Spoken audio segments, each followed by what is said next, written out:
জাহাঙ্গীর খানের মুক্তির দাবিতে হামলা এবং কেন্দ্রীয় বাহিনীর তাড়ায় পগারপাড়।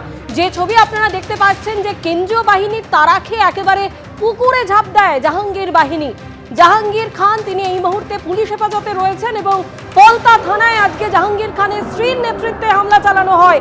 আর কেন্দ্রীয় বাহিনী সেই মুহূর্তে এসে পৌঁছলে আমরা দেখতে পাই যে একেবারে পুকুরে ঝাঁপ দেন। যারা সেই সময় হামলা চালানোর জন্য জড়ো হয়েছিলেন তারা পুকুরে ঝাঁপ দেন এবং কে কোথায় যাবেন বুঝে উঠতে পারছিলেন না। এর মাত্র কয়েকদিন আগেই আমরা দেখেছি জাহাঙ্গীর খান যাকে নিয়ে পুলিশ আসে ঘটনার পুনর্নির্মাণ করার জন্য, একেবারে কান ধরে কখনো হাত জোর করে তাকে রাস্তা দিয়ে হাঁটতে দেখা যায়।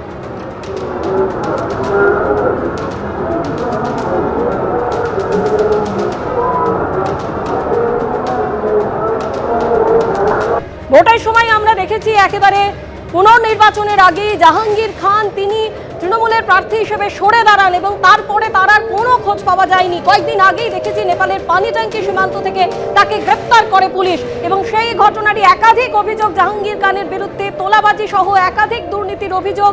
আর সেই অভিযোগে তাকে যখন নিয়ে এসে এলাকায় পুনর্নির্মাণ করায় পুলিশ, সেই সময় তাকে দেখা যায় কখনো হাত জোর করে কখনো কান ধরে তিনি ক্ষমা চান।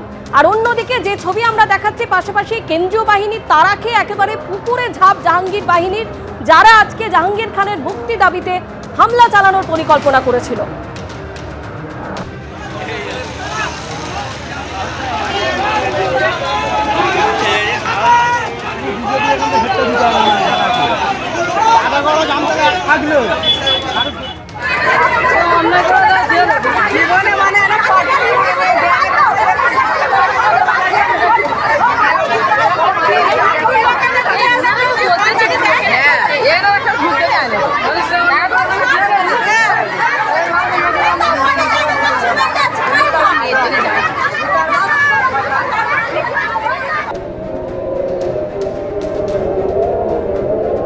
সরাসরি আমাদের প্রতিনিধি পার্থপ্রতিম ঘোষ আমাদের সঙ্গে রয়েছেন। পার্থ, আমরা সেই ছবি দেখলাম ঠিক যে মুহূর্তে এই হামলাকারীরা জড়ো হয়েছিলেন জাহাঙ্গীর খানের স্ত্রীর নেতৃত্বে এবং তারপরেই যখন কেন্দ্রীয় বাহিনী এসে পড়ে ছবিটা একেবারে পাল্টে যায়। একেবারে সঙ্গে সঙ্গে ছবিটা পাল্টে যায়, কারণ এনারা যেমনটা পুলিশ জানাচ্ছে যে গতকালকের থেকে জাহাঙ্গীর খানকে মুক্তি দিতে হবে সেই দাবি নিয়ে এলাকার মধ্যে একটা অশান্তির পরিবেশ তৈরি করছিল এবং গোটা নেতৃত্ব দিচ্ছিল হচ্ছে জাহাঙ্গীর খানের স্ত্রী। এবং জাহাঙ্গীর খানের স্ত্রীর নেতৃত্বে গতকালকের থেকে এই পরিস্থিতি তৈরি করার চেষ্টা করা হচ্ছিল।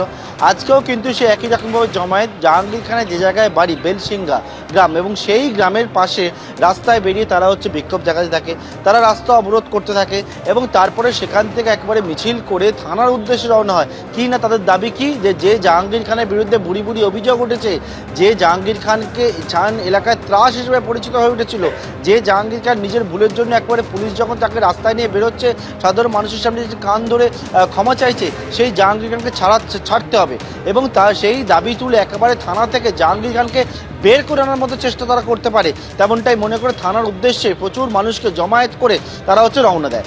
যখন থানার দিকে রওনা দেয় ফলতা থানার দিকে, কারণ ফলতা থানাতে জাহাঙ্গীর খানকে রাখা রয়েছে, তখন কিন্তু একেবারে পুলিশ মনে করে যে থানার ভেতর ঢুকে একটা তাণ্ডব চালানো তাদের কিন্তু পরিকল্পনা রয়েছে এবং যে মিছিল রয়েছে সেই মিছিল করে এসে থানা থেকে জাহাঙ্গীর খানকে বের করে নিয়ে চলে যাবে এমন একটা পরিস্থিতি তারা তৈরি করতে চাইছে।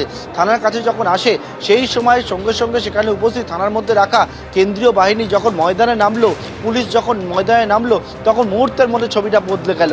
একবারে কেন্দ্রীয় বাহিনী লাঠিচার্জ করলো, পুলিশ ধাওয়া করলো, সেই ধাওয়া করতে গিয়ে কে কোন পথে পালাবে জায়গা খুঁজে পাচ্ছেন না কার্যত। একেবারে কেউ ছুটে পালাতে শুরু করে, কেউ পুকুরে ঝাঁপ দিয়ে সাঁতার কেটে পালাতে শুরু করে। অর্থাৎ যারা জাহাঙ্গীর খানকে ছাড়াবে বলে রওনা হয়েছিল ছাড়ার উদ্দেশ্যে তারাই পালাতে শুরু করে। যখনই পুলিশ এবং কেন্দ্রীয় বাহিনী একসাথে নামে, জাহাঙ্গীর খানের নামে তুমি দেখেছো যে এলাকায় ত্রাস হিসেবে সে পরিচিত হয়ে উঠেছিল, তার বিরুদ্ধে একের পর এক অভিযোগ জমা পড়তে থাকে এবং যখন সেই অভিযোগগুলোর পরিপ্রেক্ষিতে পুলিশ তখন তাকে যখন পুনর্নির্মাণের জন্য নিয়ে রাস্তায় বেরোচ্ছে, জাহাঙ্গীর খান নিজে ক্ষমা চাইছে এবং তার পরবর্তীতে জাহাঙ্গীর খানের স্ত্রীর নেতৃত্বে পুলিশের দাবি এইরকমভাবে একটা পরিস্থিতি তৈরি করার চেষ্টা করা হচ্ছিল। এবং আজকের এই ছবি দুপুর 12:30টার ছবি দেখতে পাচ্ছ। পরবর্তীকালে পুলিশের অ্যাকশনে একেবারে এই এলাকা ছেড়ে পালিয়ে যায় জাহাঙ্গীরের অনুগামীরা বা জাহাঙ্গীরের স্ত্রী যাদেরকে জড়ো করেছিলেন তারা। ধন্যবাদ পার্থ। এবিপি আনন্দ এগিয়ে থাকে, এগিয়ে রাখে।